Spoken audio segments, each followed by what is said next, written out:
بالقرآن الكريم وهذب أخلاقنا بسنة صاحب الخلق العظيم ودعانا إلى مكارم الأخلاق بالحكمة والموعظة الحسنة والأسلوب الحكيم. وأشهد أن لا إله إلا الله وحده لا شريك له الرؤوف الرحيم. وأشهد أن سيدنا ونبينا ومولانا محمدا عبد الله ورسوله الهادي إلى صراط مستقيم الداعي إلى دين قويم. صلوات ربي وسلامه على سيدنا ونبينا محمد النبي الكريم وعلى آله وأصحابه ومن تبعهم بإحسان إلى يوم عظيم. أما بعد، أعوذ بالله من الشيطان الرجيم. بسم الله الرحمن الرحيم. كتاب أنزلناه إليك مبارك ليدبروا آياته وليتذكر أولو الألباب.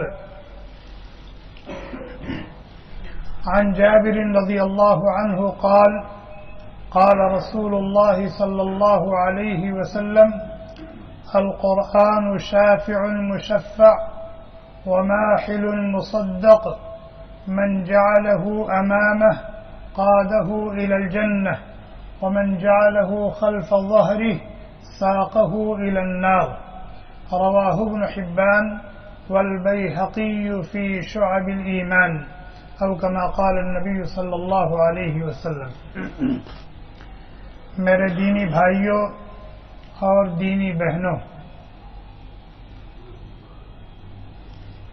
درس قرآن کریم کا سلسلہ جو اس مسجد میں برسوں سے چل رہا تھا، کورونا وبا کی وجہ سے موقوف ہو گیا تھا.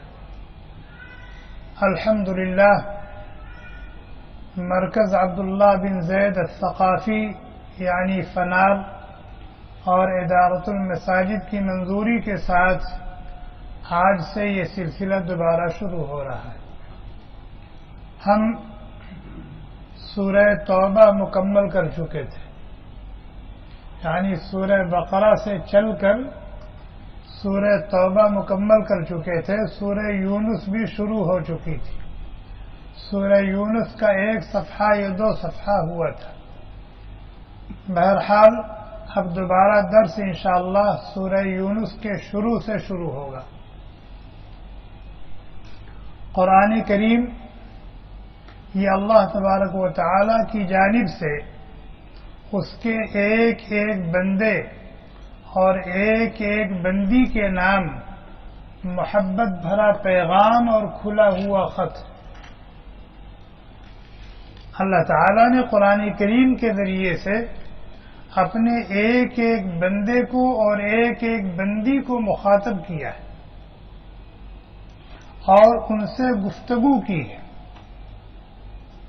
یا ایھا الانسان ما غرک بربک الکریم، اے انسان تم کو اس مہربان رب کے تعلق سے کس چیز نے دھوکے میں ڈال رکھا ہے. یہاں الانسان سے کون مراد ہے؟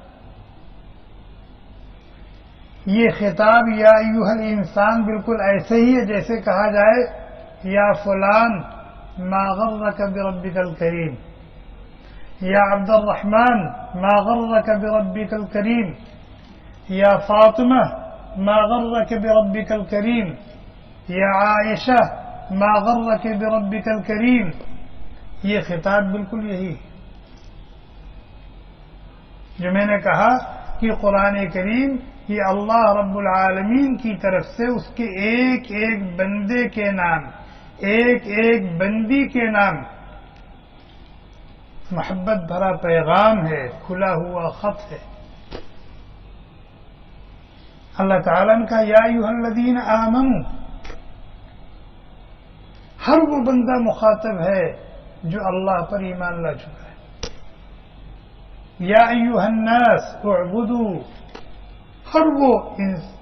ہر وہ مراد ہے جو انسان ہے، چاہے کسی بھی علاقے کا رہنے والا ہو، کوئی بھی زبان بولتا ہو، کسی بھی دین دھرم سے تعلق رکھتا ہو، اگر وہ انسان ہے تو یا ایھا الناس میں وہ مخاطب ہے۔ اور قرآن کریم ایک مکمل ضابطۂ حیات ہے، دستور زندگی ہے۔ آپ کوئی مشین خریدنے جاتے ہیں تو آپ کو مشین بھی ملتی ہے اور مشین کے ساتھ ایک کتابچہ بھی ملتا ہے۔ اس کتابچے میں کیا ہوتا ہے؟ اس کتابچے میں اس مشین کو استعمال کرنے کا، اس سے فائدہ اٹھانے کا طریقہ بتایا گیا ہے۔ اب اس کتابچے میں اس مشین کو استعمال کرنے کا جو طریقہ بتایا گیا ہے، اگر آپ اس طریقے کو اس کو استعمال کریں گے تو اس سے آپ کو فائدہ پہنچے گا،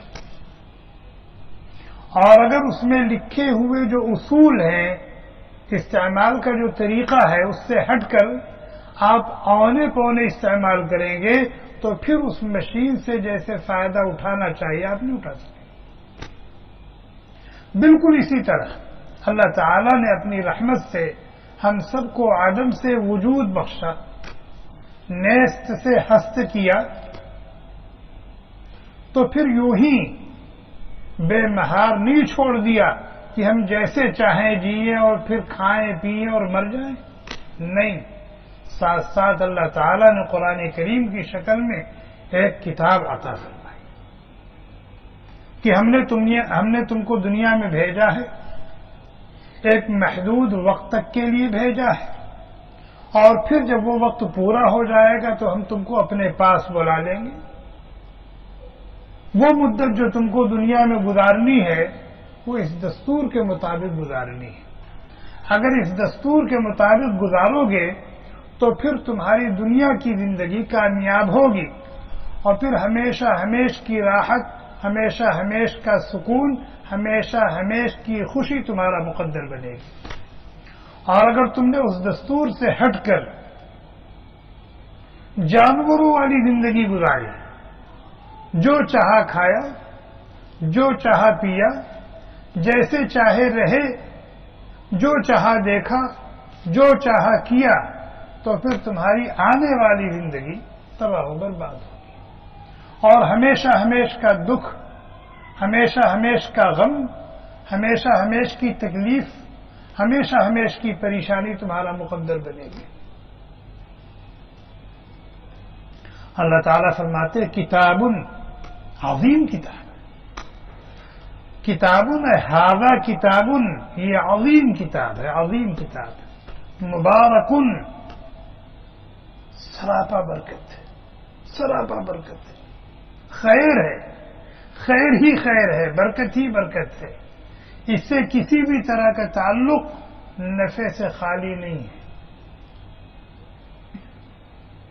اس کو دیکھنا بھی عبادت ہے، اس کو چومنا بھی عبادت ہے، اس کو ماننا بھی عبادت ہے، اور اس کو پڑھنا بھی عبادت ہے، اور اس کو پڑھانا بھی عبادت ہے، اور اس میں جو کچھ ہے اس کے مطابق زندگی گزارنا بھی عبادت ہے، اور اس کی طرف لوگوں کو بلانا بھی عبادت ہے۔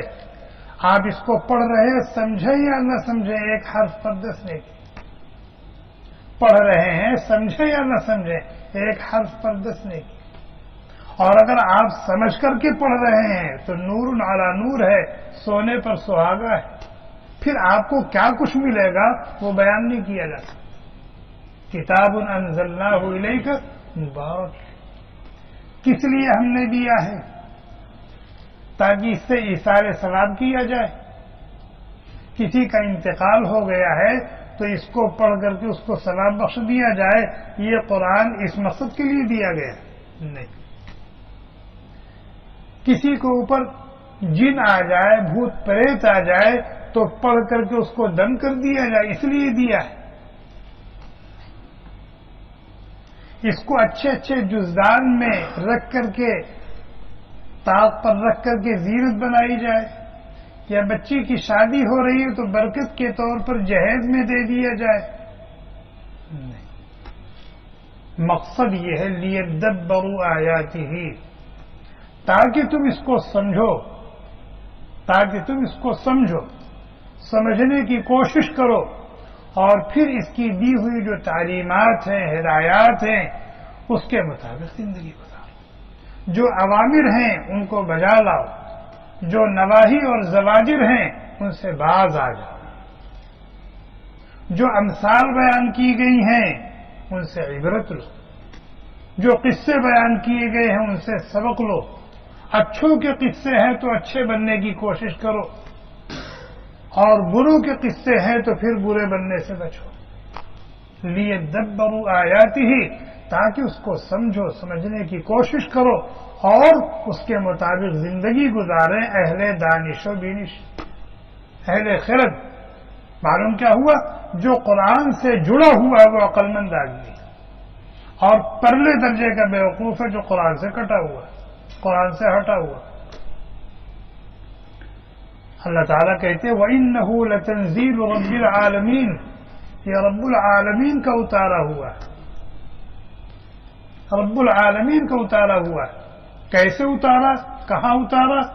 نزل به الروح الامین، روح الامین کے واسطے سے اترا ہے۔ کہاں اترا ہے؟ علی قلبک، آپ کے قلب اطہر پر اترا ہے۔ کیوں اترا ہے؟ لتکون من المنذرین، تاکہ آپ اس کے ذریعے سے لوگوں کو اللہ کی پکڑ سے، اللہ کے عذاب سے، اللہ کے غضب اور غصے کے مظہر جہنم سے، جہنم کے عذاب سے لوگوں کو ڈرائیں، اور لوگ ڈر کر کے اچھی، پاکیزہ اور صاف ستھری زندگی گزارنے والے بنے، اور دنیا میں بھی کامیاب ہوں اور آخرت میں بھی کامیابی اور سرخروئی ان کا قدم چھو۔ ایک جگہ فرمایا یا ایھا الناس، اے لوگو، یہودی ہو تم بھی مخاطب، عیسائی ہو تم بھی مخاطب، کافر و مشرک ہو تم بھی مخاطب ہو، دہری اور ملحد ہو تم بھی مخاطب، اگر انسان ہو تو مخاطب، مرد ہو یا عورت ہو، شہری ہو یا دیہاتی ہو، مالدار ہو یا فقیر ہو، اگر انسان ہو تو یا ایھا الناس قد جاءتکم موعظۃ من ربکم، تمہارے پاس آ چکی ہے، تمہارے پاس آ چکا ہے تمہارے رب کی طرف سے ایک عظیم نصیحت نامہ، وشفاء لما فی الصدور، اور دلوں میں لگے ہوئے روگ کا علاج آ چکا ہے۔ دلوں میں لگے ہوئے روگ، دلوں کی بیماریوں کا علاج ہے، اس کی شفا ہے۔ دلوں کے روگ کیا ہیں؟ دلوں کی بیماریاں کیا ہیں؟ کفر کا تعلق دل سے، شرک کا تعلق دل سے ہے، نفاق کا تعلق دل سے ہے، حب جاہ و مال کا تعلق دل سے ہے، عجب اور کبر کا تعلق، غرور اور گھمنڈ کا تعلق دل سے ہے، اور حسد کا تعلق دل سے ہے۔ اس طرح کی حرص اور ہوس کا تعلق دل سے ہے۔ اس طرح کی کتنی بیماریاں دلوں میں لگی ہوئی، اور یہ سب بیماریاں اتنی خطرناک ہیں، اتنی خطرناک ہیں، اتنی خطرناک ہیں کہ ایک بیماری انسان کی آخرت کو برباد کرنے کے لیے کافی ہے۔ اور یہ قرآن کریم ان سب بیماریوں سے شفا ہے، اس کا علاج ہے۔ اگر تم اس سے تعلق رکھو گے اور اس سے اپنی روحانی اور اخلاقی بیماریوں کا علاج چاہو گے تو پھر اس سے تمہارا علاج ہو جائے گا، اور تم روحانی اور اخلاقی اعتبار سے بالکل صحت مند، تندرست اور چنگے ہو جاؤ گے۔ تمہارا قلب سلیم ہو جائے گا، ایک صاف ستھرا پاکیزہ دل ہو جائے گا تمہارا۔ اور قرآن میں کہا گیا یوم لا ينفع مال ولا بنون الا من اتى اللہ بقلب سلیم، قیامت کے دن جب نفسی کا عالم ہوگا، ہر ایک کو اپنی پڑی ہوگی، کیا آدم ہو، کیا نوح ہو، کیا ابراہیم ہو، کیا شعیب ہو، کیا شیث ہو، جتنے ہوں گے، جہاں ہوں گے، سب کی زبان پر ہوگا نفسی نفسی نفسی نفسی، میرا کیا ہو، میرا کیا ہوگا، میرا مسئلہ حل ہو جائے، میری نیا پار ہو جائے۔ صرف ایک ذات ہوگی جس کی زبان پر ہوگا امتی امتی امتی امتی. اللہ تعالیٰ فرماتے ہیں کہ اس دن نہ تو کسی کے اہل و عیال کام آئیں گے، نہ کسی کے مال و منال کام آئیں گے.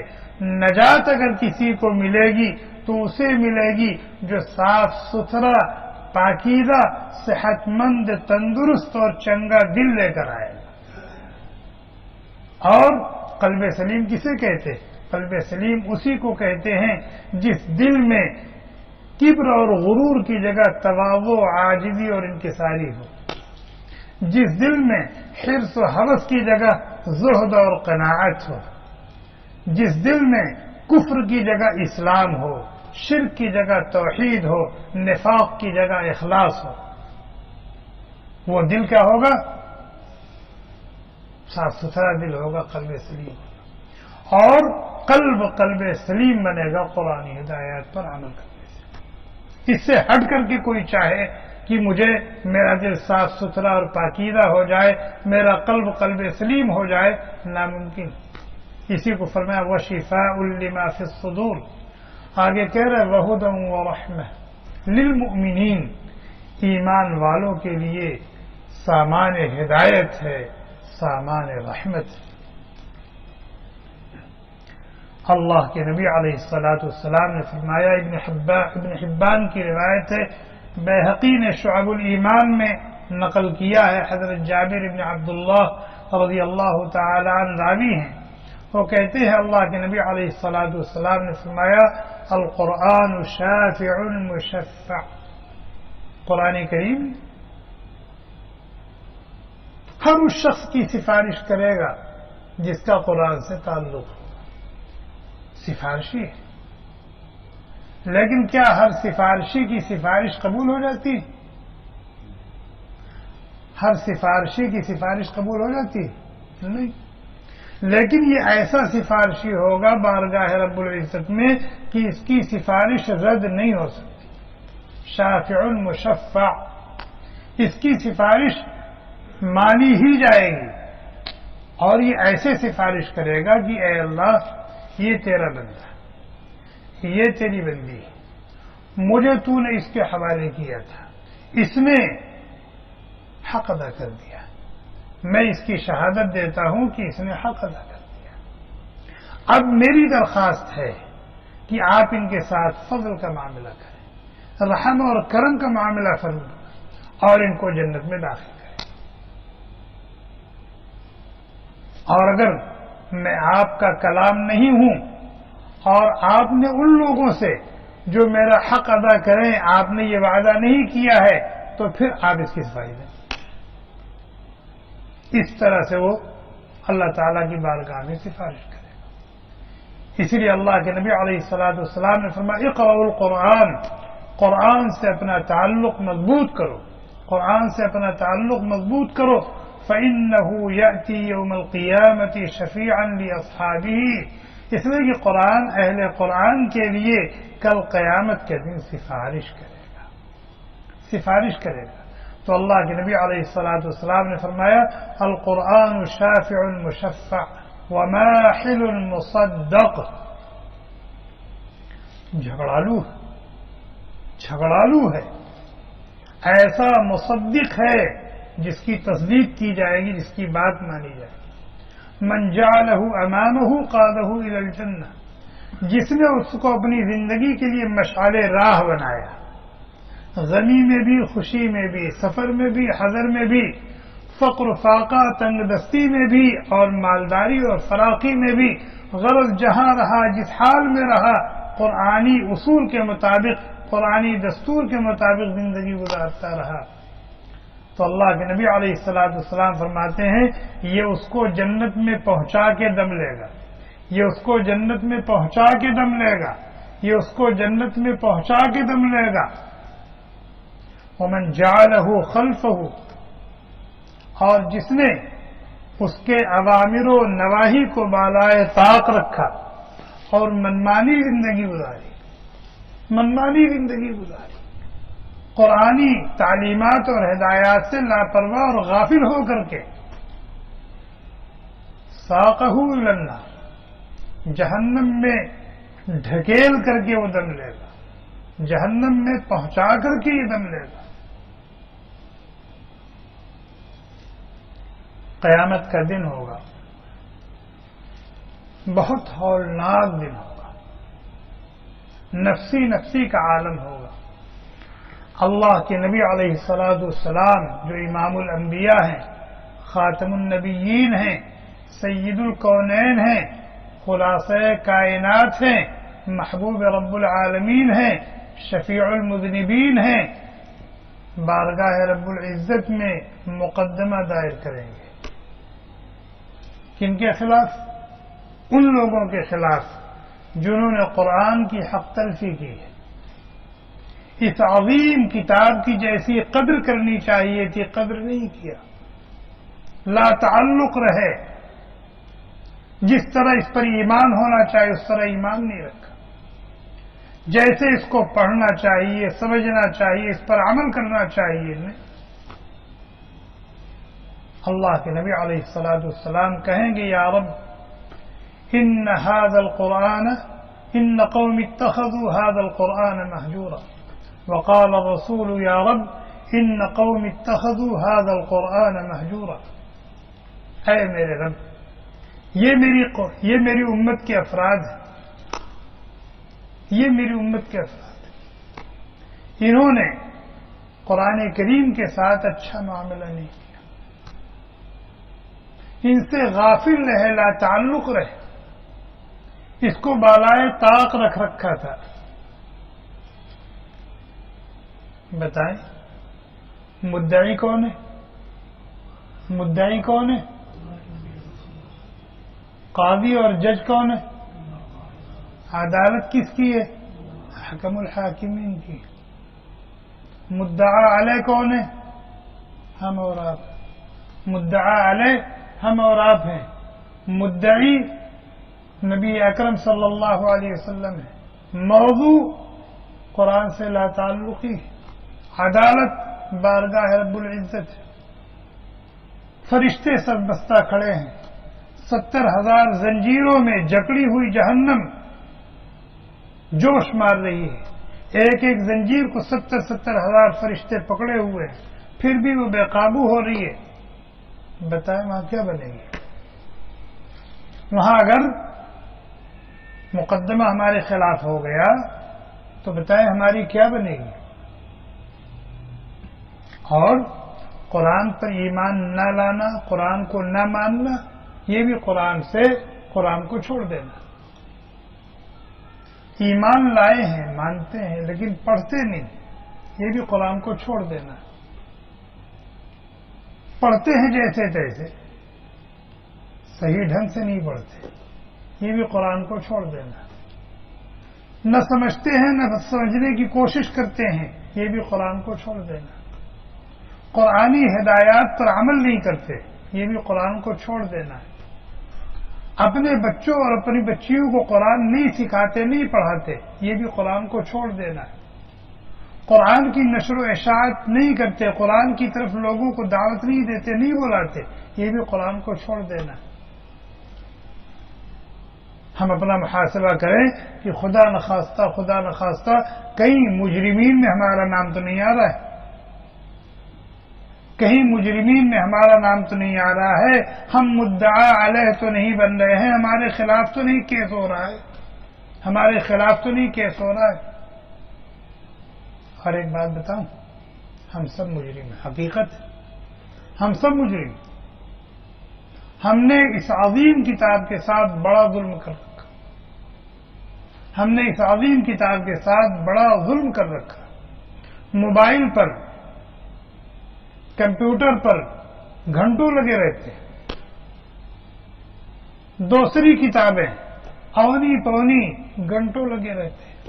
ہمارے پاس وقت نہیں ہے تو اس کے لیے وقت نہیں، ہمارے پاس وقت نہیں ہے تو اس کے لیے وقت نہیں، ہمارے پاس وقت نہیں ہے۔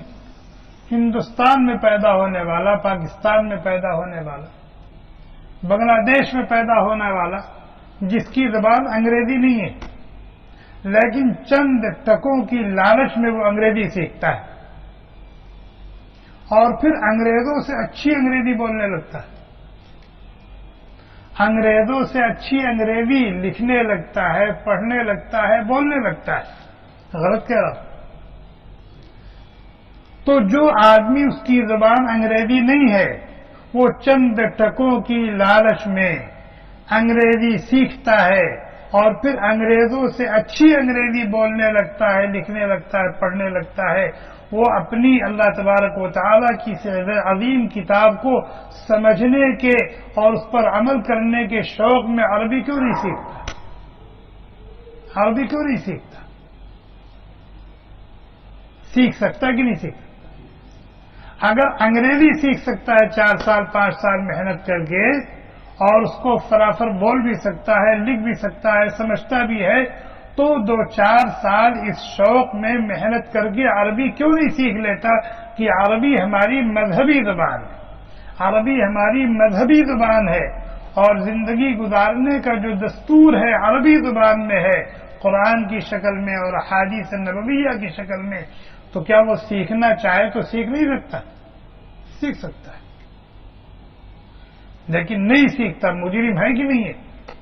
مجرم ہے، مجرم ہے اور اس کے خلاف کیس ہو سکتا ہے. وقال الرسول یا رب ان قوم اتخذوا هذا القرآن مهجورا.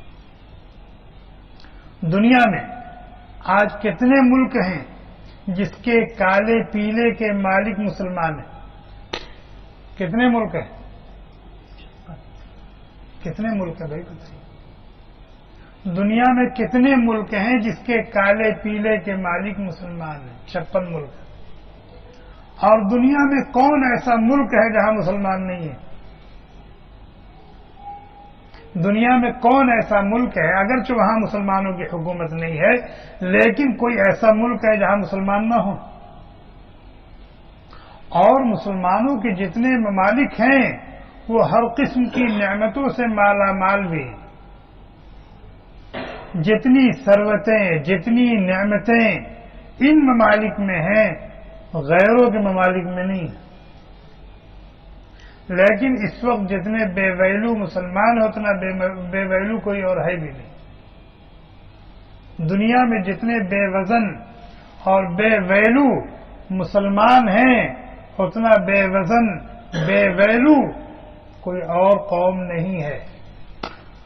وجہ لوگ بیان کرتے رہتے ہیں ہمارے پاس ٹیکنالوجی نہیں ہے، فلانا نہیں ہے، ڈھکانا نہیں ہے، اس لیے ہماری نہیں مانی جاتی، ہماری نہیں سنی جاتی، ہم بے وزن ہیں. خامخواہ کی چیزیں. مسلم شریف کی روایت ہے نبی اکرم صلی اللہ علیہ وسلم کہہ چکے ہیں ان اللہ یرفع بهذا الكتاب اقواما ويضع به آخرین. اسی کتاب کی بدولت اللہ تبارک و تعالی لوگوں کو سرخرو اور سر بلند کرتے ہیں. کامیابیاں اور کامرانیاں ان کی قدم بوس ہوتی ہیں اور اسی کتاب کی بدولت اللہ تعالی لوگوں کو رسوا اور ذلیل کرتے ہیں، پست سے پستر کر دیتے ہیں. پہلے جملے کی مثال صحابہ، تابعین، تبع تابعین. ان اللہ یرفع بهذا الكتاب اقواما ويضع به آخرین.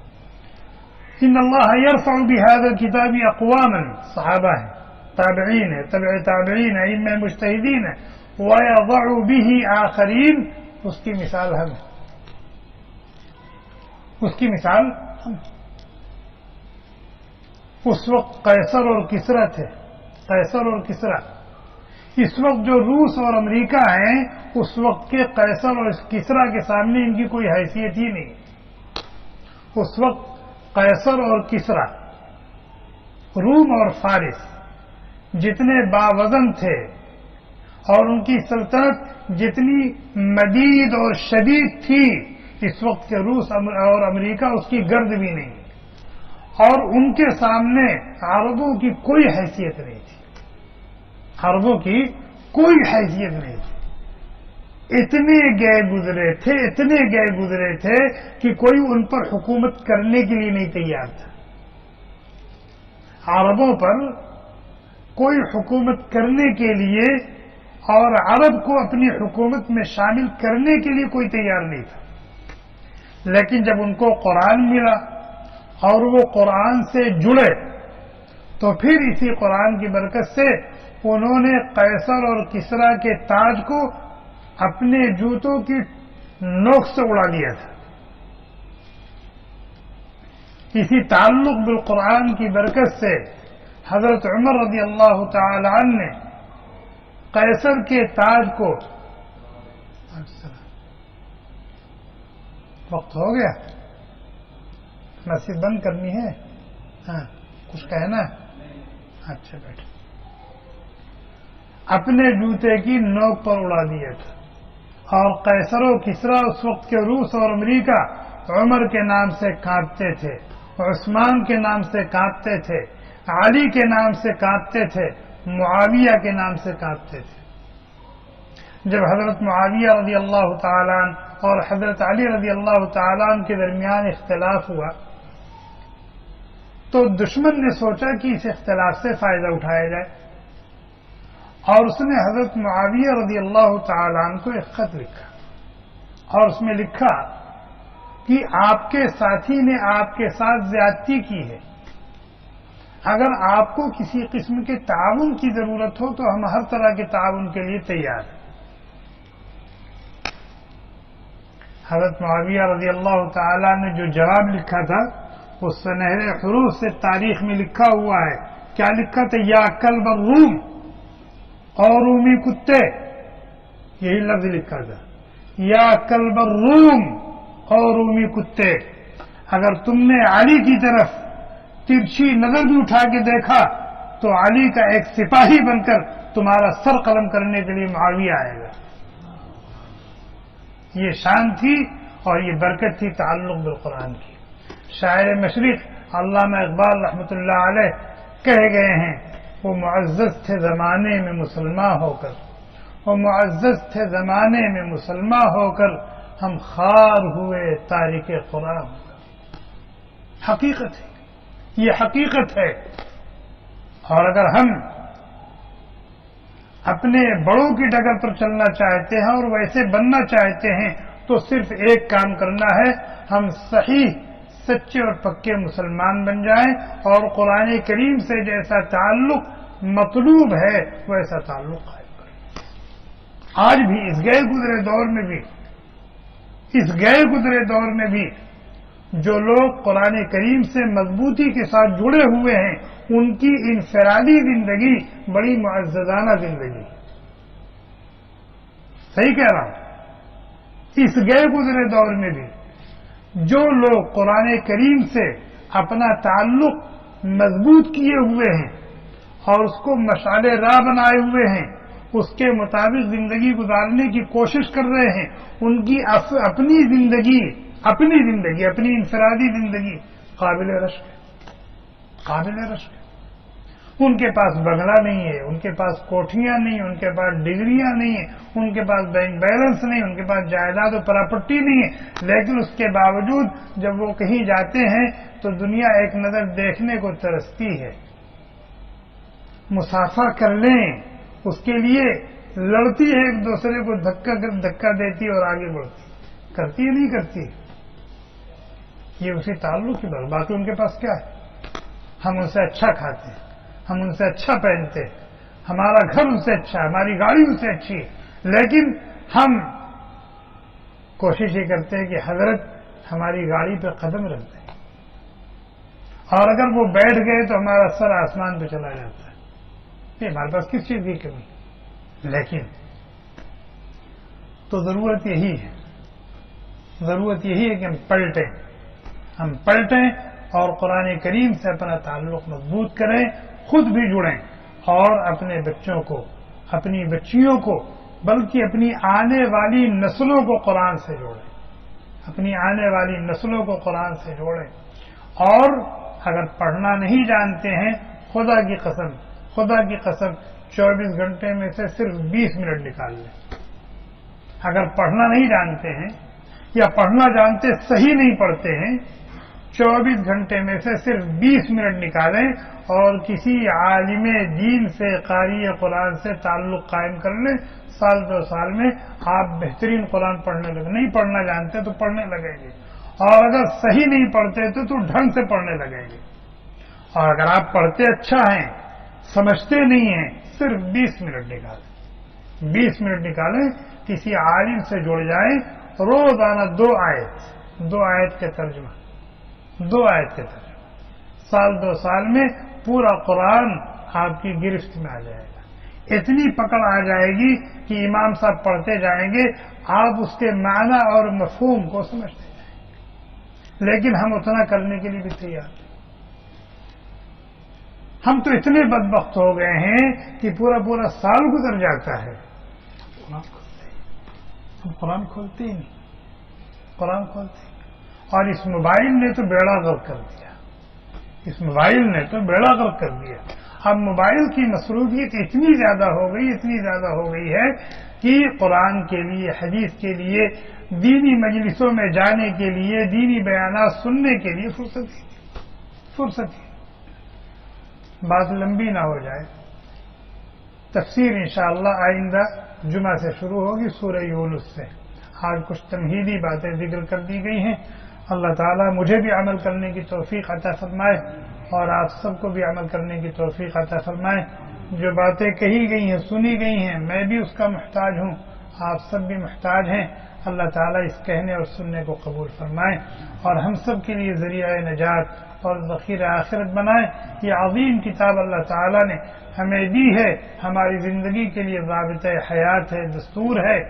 اس کو اپنی زندگی کا دستور بنا کر سمجھ کر زندگی گزارنے کی توفیق عطا فرمائے. سبحانک اللہم و بحمدک نشہد ان لا الہ الا انت نستغفرک و نتوب الیک. سبحان ربک رب العزۃ عما یصفون وسلام علی المرسلین والحمد للہ رب العالمین. Thanks for watching. Don't forget to like, comment, share and subscribe to Al Wahid channel.